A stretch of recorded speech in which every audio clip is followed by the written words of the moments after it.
클릭해 주셔서 고맙습니다. 은파입니다. 스타트업 드라마 시즌2 정주행을 마쳤습니다. 그래서 오늘 이 시즌2에는 어떠한 내용들이 담겨 있는지 리뷰를 시작하도록 하겠습니다. 시즌1에서 이 말씀을 드렸었습니다. 개발자 이지, 젠코인을 개발했던 이 이지가 이제 사업 자금이 부족하기 때문에 이제 투자자가 들어왔는데 계약서를 쓰는 과정에서 얘네가 장난질을 쳐가지고 젠코인을 뺏어왔다. 이 스토리를 기억해 주시고 이제 시즌2의 전체적인 맥락은 이 대결 구도입니다. 그러니까 요 투자자. 근데 얘 투자자 얘는 약간 허수아비입니다. 얼굴마담이고 실세는 이 여자입니다. 이 여자가 그 카잔코브 일가, 배우가 되는 카잔코브 일가 러시아인이고 카잔코브 일가의 그 실세입니다. 이 여자가. 그래서 얘네가 이 젠코인을 얘네한테서 뺏어왔지 않습니까? 이게 뺏어왔고 스위스인가 스웨덴에서 개발된 이 가이저 네트워크라고 하는 네트워크 플랫폼도 돈으로 샀습니다. 그래갖고 이 가이저 네트워크에서 통용되는 화폐로서 젠코인하고 결합을 시켜가지고 승승장구를 하다가 마지막에는 이제 어떤 비리나 이런 것들이 폭로가 되면서 밝혀져가지고 이제 이 젠코인이 같이 나락으로 가는 그런 스토리입니다. 그러던 중에 얘네는 이제 젠코인을 뺏기고 망연자실 해가지고 막 이렇게 저렇게 하다가 에러크넷이라는 것을 개발합니다.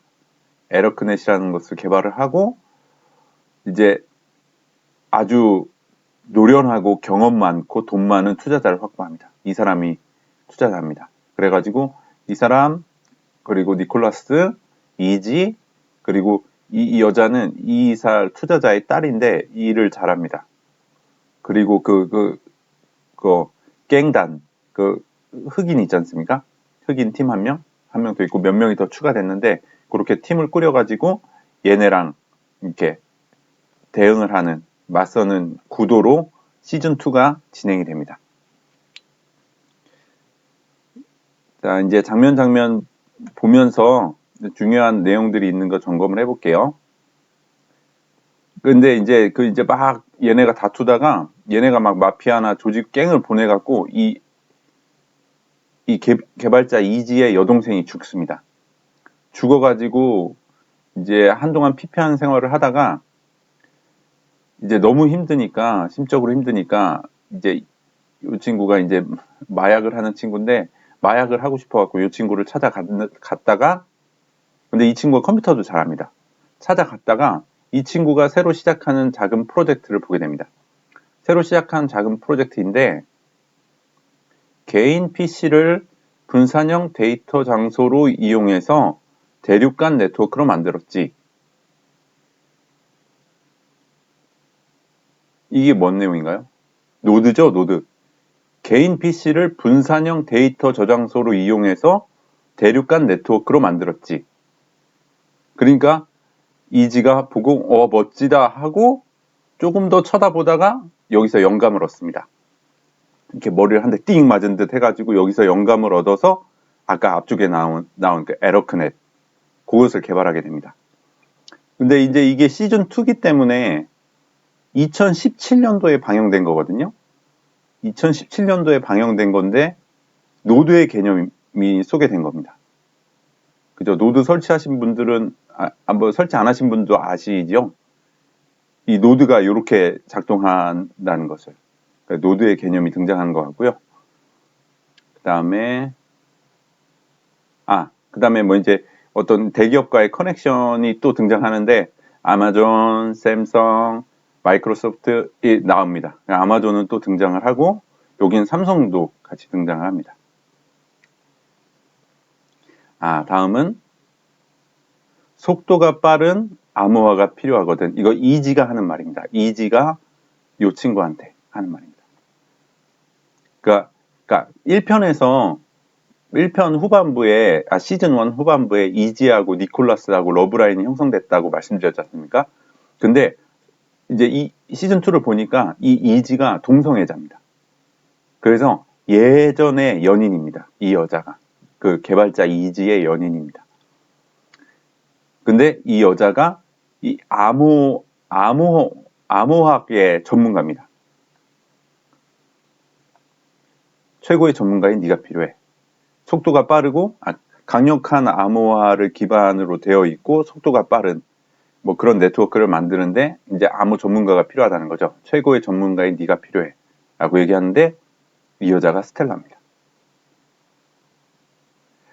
강력한 암호화를 가지고 있고 속도가 빠른 이제 암호화 네트워크를 만드는데 이제 인력이 필요한데 암호 전문가가 필요한데 그걸 스텔라한테 부탁을 합니다.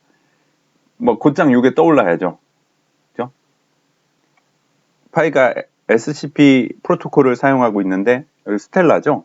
이 S가 스텔라 약자인데 그러니까 비트코인 같은 경우는 그러니까 사실 속도를 내려다 보니 이제 라이트닝 네트워크 같은 레이어 2 솔루션이 필요한데 그렇지 않죠. 그냥 레이어 1 수준에서도 처리 속도가 굉장히 빠르죠. 그러니까 요것도 왜 하필 이렇게 빠르고 암호화가 강한 이 네트워크를 구성하는데 필요한 게 하필 스텔라인지 신기한 것 같습니다. 자, 그리고 다음 장면은 얘네가 그 아까 러시아인이라고 했지 않습니까? 그 카잔코브 일가가 러시아인들인데 아까 그 실세라고 하는 그 여자의 남동생입니다. 그래서 얘가 이제 행동대장이 돼서 막 공격도 하고 사람도 죽이고 납치도 하고 그런 일을 하는데 얘 똘마니가 둘이 있었는데 얘네가 아니고요. 둘이 있었는데 죽습니다. 아까 얘네 팀에 의해서 죽어가지고 러시아에서 새로 이제 똘마니를 2명을 불러들여갖고 이제 난 결과가 필요해. 이게 뭔 말이냐면 복수를 해야 된다는 뜻이에요. 아, 나는 복수를 해야 되겠어. 뭐 이런 의지를 이 새로 데려온 똘마니들한테 얘기를 하는 거예요. 그러니까 죽여야 돼. 상대를 죽여야 하는 결과가 필요해. 그 쿠바년을 죽이겠다는 거죠. 그 쿠바년이 이 이지입니다. 개발자 이지. 우리 누나는 근시안적이야. 그러니까 누나가 죽이지 말라고 했거든요. 복수하지 말라고 했거든요. 왜냐하면 그 프로젝트가 잘 진행되는데 이제 둘이 이게 어쨌든 이렇게 잡음을 내면 안 되는 상황인데 얘가 자꾸 복수하려고 하니까 누나가 말렸어요. 그러니까 누나는 근시안적이야 하면서 자기는 복수를 하겠다는 의지를 내비치는 거죠. 난 셋 다 죽이자고 했지. 아까 그 쿠바년 이지하고 IT 놈이랑 유대인 놈까지. IT 놈이 이 흑인입니다. 흑인 주인공. 그 다음에 니콜라스가 유대인으로 묘사가 됩니다. 그러니까 이 니콜라스 코칼레스가 유대인인지 뭔가 구글링이나 서치를 통해서 이제 검색되는 정보로는 찾기가 어려웠는데 적어도 이 드라마에서는 니콜라스가 유대인으로 묘사가 됩니다. 이것도 좀 신기한 지점인 것 같습니다.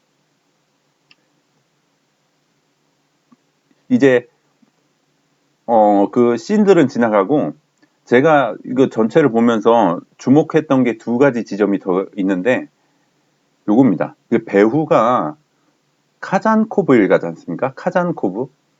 이 이름이 자꾸 걸렸는데 왜 걸렸냐면 제가 그 달러하고 파이코인하고 연결고리 영상에서 요런 슬라이드가 있었습니다. 유대 금융 세력, 그러니까 FRB의 주인인 유대 금융 세력은 딥스테이트라고도 부르고 일루미나티라고도 부르고 프리메이슨, 글로벌 엘리트 세력 이렇게 부르는데 여기 보십시오. 카자리안 마피아가 있지 않습니까? 카자리안 마피아, 카잔코브 일가. 이게 자꾸 머리에서 걸려가지고 그러니까 제 생각에는 연관이 있을 거라고 생각이 듭니다. 이 카자리안 마피아가 왜 저기냐면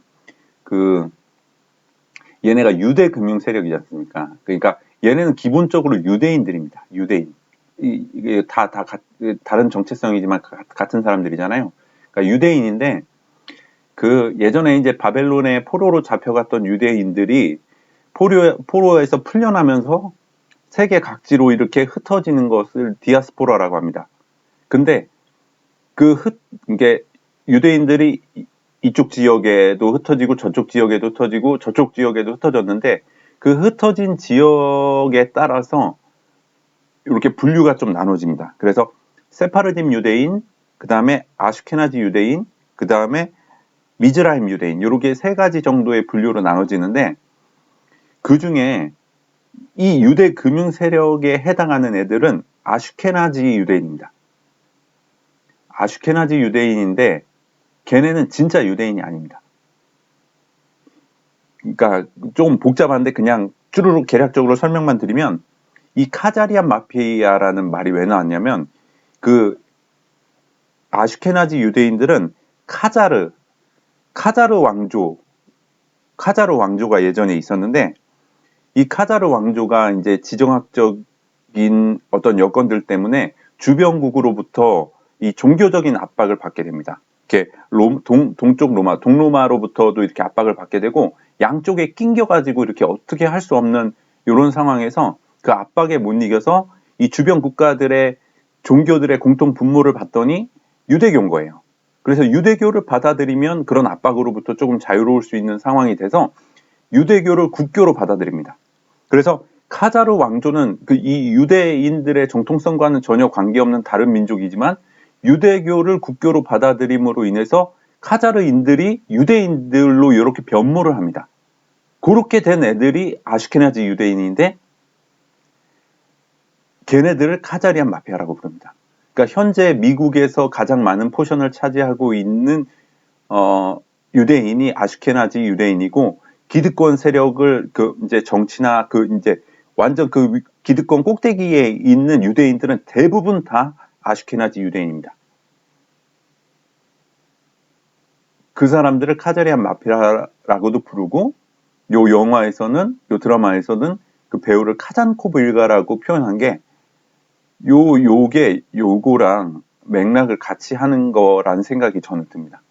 꽤 높은 확률로 그게 아닐까라는 생각이 들었습니다. 그리고 한 가지 더 주목할 거는 그죠? 카잔코브 일가의 지원을 받아 만들어졌다고 한다. 이 인물이 그 카잔코브 일가 배우 세력의 가장 어른입니다. 많이 등장은 안 하는데 요 씬에서 한번 나왔고 요 여자가 실세고 얘는 이제 얼굴 마담으로 앞에 대서 하는 거고. 가이저 아까 말씀드렸죠? 이제 마지막에 이제 가이저와 관련된 이 카자리안 마피아들이 뒤에서 막 이제 인신매매나 마약 밀매나 막 나쁜 짓 했던 게 폭로가 다 됩니다. 폭로가 되면서 이 나락으로 가는 거죠. 이 다크넷, 그러니까 마약 밀매나 이런데 이 가이저 네트워크가 사용이 됐다는 거죠. 그러면서 거기서 사용되는 젠코인까지 영향을 받아서 마이너스 294% 나락으로 갑니다. 그러니까 망하는 거죠. 네. 그러니까 카잔코브 일가, 그러니까 저는 이제 카자리안 마피아랑 연결된 그 카잔코브 일가가 배후에 있는 코인이 막 승승장구하다 나락으로 간 거죠. 근데 저는 이 스토리를 보면서 떠올리지 않을 수 없었던 사건이 이 루나 사태입니다. 루나 사태는 워낙 이게 큰 이슈였으니까 여러분들 다 아실 거라고 생각이 드는데 왜 이거랑 연결이 되냐면 이 루나테라를 창립한 사람들 아시죠? 신현성하고 권도영입니다. 이 둘이 공동 창립입니다. 이 둘이 같이 창립을 했는데 지금 완전 쓰레기가 돼 있죠, 권도영은. 근데 이 신현성 얘기 들어보셨습니까? 뉴스에서? 보시면 권도영 도피 중인데도 신현성 구속영장은 기각됐답니다. 얘는 무슨 통뼈길래 공동 창립해놓고 그렇게 사고가 터졌는데 얘만 이렇게 완전 나락으로 가냐는 거죠. 이 사람하고 관계가 있습니다. 홍석현. 이 사람이 일루미나티 3극회, 그러니까 일루미나티 안에는 이제 여러 조직들이 있습니다. 막 엄청 많이 있습니다. 그 3극회 아시아 지부의 임원입니다. 그러니까 이 사람은 일루미나티 그룹 안에 굉장히 깊숙이 발을 들여놓은, 그러니까 우리나라에 있는 일루미나티 세력 중에 굉장히 유명한 사람입니다. 중앙홀딩스 회장이고 전 중앙일보 그리고 JTBC 회장이었습니다. 제가 말씀드렸죠. 그 엘리트 세력들이 그 언론을 꽉 잡고 있다고. 그러니까 미국 언론만 잡고 있는 게 아닙니다. 전 중앙일보 회장이었고 JTBC 회장이었습니다. 이 중앙일보뿐만이 아니고 MK 매경미디어 거기에 회장도 일루미나티와 관계가 있습니다. 근데 이 홍석현하고 어떤 관계냐? 신현성은 구속영장이 기각되는데 여기 보시면 한편 신 전 대표는 신현성을 얘기합니다. 신 전 대표는 신직수 전 중앙정보부장의 손자이고 고 신황균 광륜상사 회장의 장남이다. 홍석현 중앙그룹 회장은 신 전 대표의 고모부, 그러니까 이 사람의 조카입니다. 신현성이 홍석현의 조카입니다. 그러면은 약간 이 각이 나오지 않습니까? 두 사람이 테라루나 만들어가지고 잘 나갔잖아요. 엄청 잘 나갔잖아요. 엄청 잘 나가다가 한순간에 나락으로 갔는데 엄청난 돈이 증발했죠, 이때. 근데 그런 일이 터졌는데 한 놈만 그냥 작살이 나는 거죠. 이 놈은 어디 미디어에서 나오지도 않았습니다. 근데 배우를 봤더니 이 사람이 고모부인 거죠. 저는 이 테라루나와 관련돼서는 그 프리메이슨 일루미나티 유대 금융 세력의 이제 개입이 분명히 있었다라고 생각이 들고, 그러니까 애초부터 얘는 약간 총알바지 형태로 아주 계획을 하고 끌어들인 게 아닌가 싶은 생각도 저는 하고 있습니다. 어쨌든 뭐 이런 뭐 이렇게 비하인드 스토리가 있고요. 여기서 이런 내용들을 보니까 요 테라루나 사건이 이렇게 연결이 되면서 생각이 나서 뭐 컨텐츠 만드는 김에 뒤에 이렇게 붙여봤습니다. 오늘 준비한 내용은 여기까지고요. 제가 시즌3도 정주행을 하게 되면 또 리뷰 영상을 만들어 보도록 하겠습니다. 시청해 주셔서 고맙습니다.